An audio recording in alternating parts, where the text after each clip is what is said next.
Magandang araw po, Wantaga. Ito po ang aking basura. Ang tawag po dito ay toy organizer.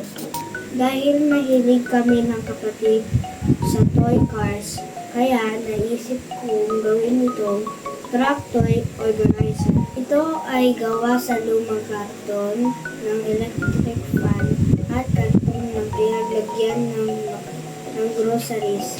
Upang magawa ito, patulong ako kay tatay sa paggupit ng box. Nagguhit ako ng bilog gamit ang takip ng ice cream para sa gulong. Gumuhit din ako ng rectangle para sa mga bintana. At kinulayan ito.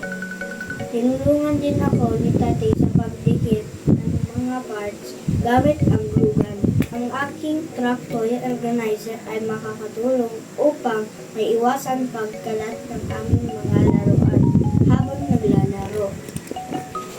Sa pamagitan ng pag-recycle sa mga karton, ay mabawasan ang basurang itinatapon. Makatulong ito upang mabawasan ang pagkalat ng basura, ay simple ang basura na pwedeng i-recycle. Tayo na at mag-recycle.